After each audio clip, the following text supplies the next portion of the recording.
Well, hello, ladies. It's Monday again, just like that. Okay, so why bone loss starts earlier than most women realize. It's like the silent, um, oh, there's a moth, the silent thing that's happening without you even realizing.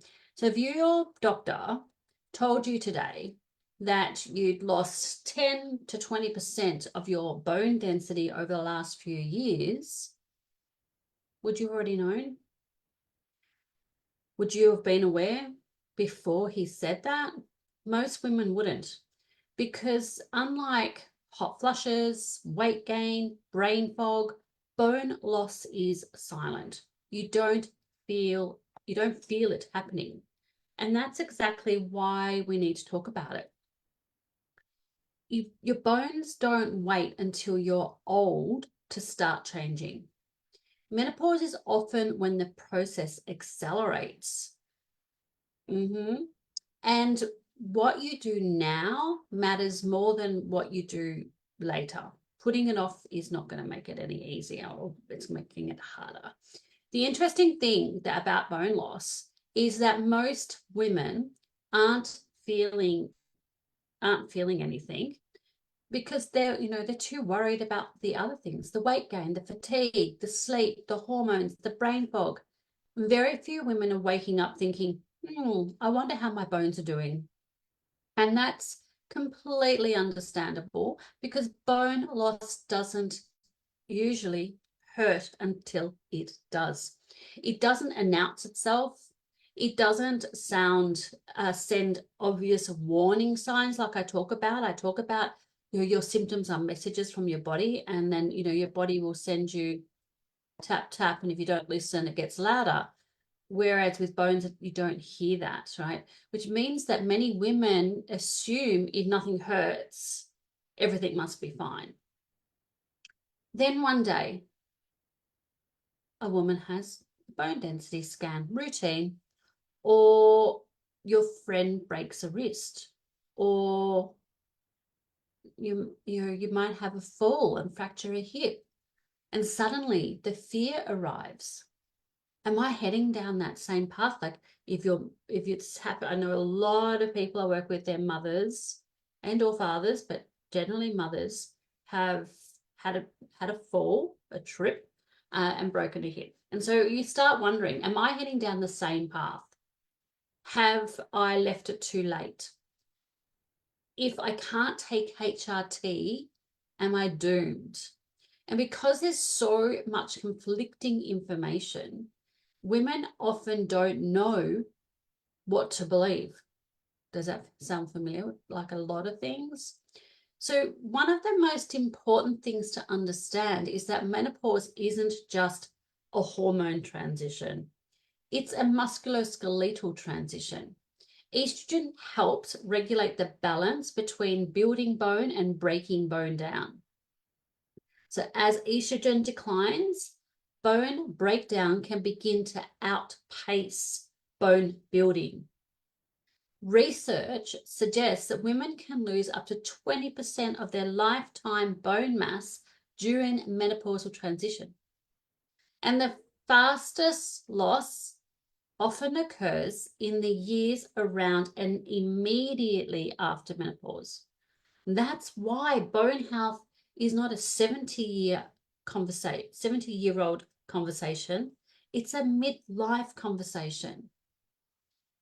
It's if you why does it always happen? It's because I close the door, I think. I often think of bone health like a retirement account.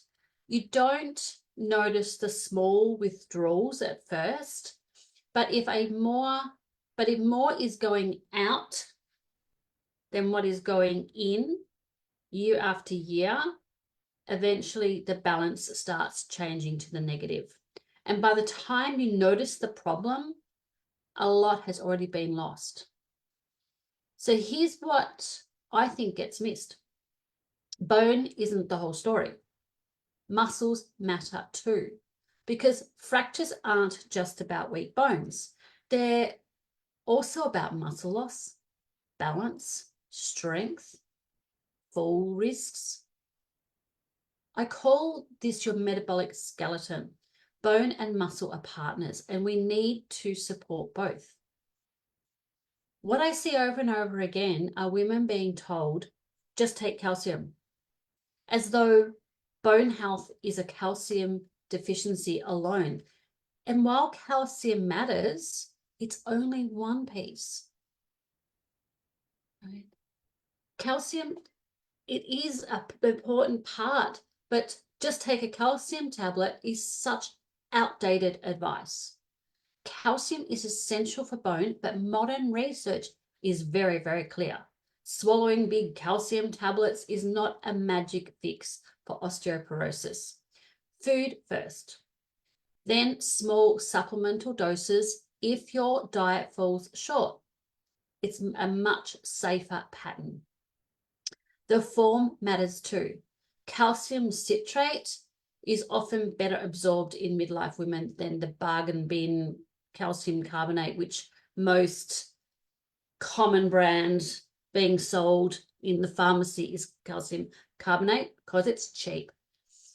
And calcium only knows where to go in your body if you have enough vitamin D, magnesium, and K2 and protein on board. So as I say, bone health is influenced not just by calcium and drinking milk. It's also influenced by your protein intake, your vitamin D level, your strength training, your movement, your hormones, your inflammation, your gut health, your overall metabolic health. It's much, much bigger than a supplement. High-dose calcium supplements can create sharp spikes in blood calcium, right? And some studies link that pattern, but not food calcium, with more vascular calcification, which is why many bone specialists now emphasize modest doses of supplementation split throughout the day, plus cofactors I just mentioned, instead of megadosing calcium. There was actually an interview done with Dr. Norman Swan and an osteo. It's probably about 4 years ago now, and they did some research on calcium supplementation and risk factors of hip, the risk levels of hip fractures.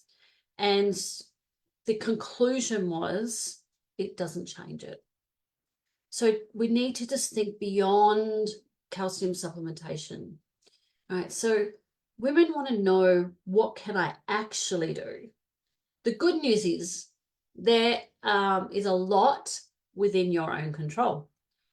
Yes, HRT is an option, but it's not the only option, and it's not a magic pill either, right? So even if you can't take HRT, even if you already have osteopenia, even if you have a family history, what can you do? Right? There's a process, right? There's strategies that you can bring in. So some of the most important ones are building muscle. Strength training is one of the most powerful tools for protecting bone, both bone and function.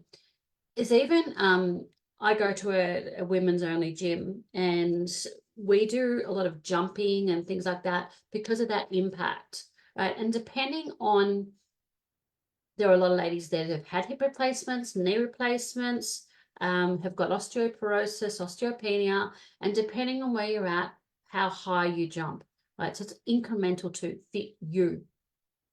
So that's one thing, building muscle. It's just strength and coordination and functional exercises. All right, prioritizing protein. Bone is not just calcium, right? So bone is a living tissue supported by adequate protein and nutrition. The third thing is knowing your numbers. All right, if you're in midlife and you have risk factors, discuss bone density testing with your healthcare provider. Information can reduce the fear and the confusion. So you can talk to your GP about having a DEXA scan, a bone density testing done. You can discuss what your specific osteopenia, osteoporosis risk is. Also, when you have your blood test done, getting your vitamin D levels checked, looking at your family history, and whether menopause is increasing your own personal risk profile. Because proper assessment is far better than guessing. So if you don't do anything, the challenge with bone loss is that it often stays invisible, as I said at the beginning, until it doesn't, until there's a fracture, until mobility changes, until confidence changes. And that's why I believe this conversation matters. Not because I want women to be frightened, because I want women to be proactive. I'd love to be speaking to 30-year-olds, right? Get it in, that's where the foundation is, right? In your 20s or your teens, your 20s, your 30s is your foundation, but it's maintaining what you've got now, okay? And building on that, get those muscles strong so they're pulling on the bones, which means that you have a higher calcium deposition happening. It also decreases your fall risk, balance, all those things, right? And I'd love to know from you all, when you think about bone health, what concerns you most? Osteoporosis, falling, loss of strength, not knowing your risk, right? Or have you never actually thought about it until now, till I've mentioned it, till we're opening this discussion?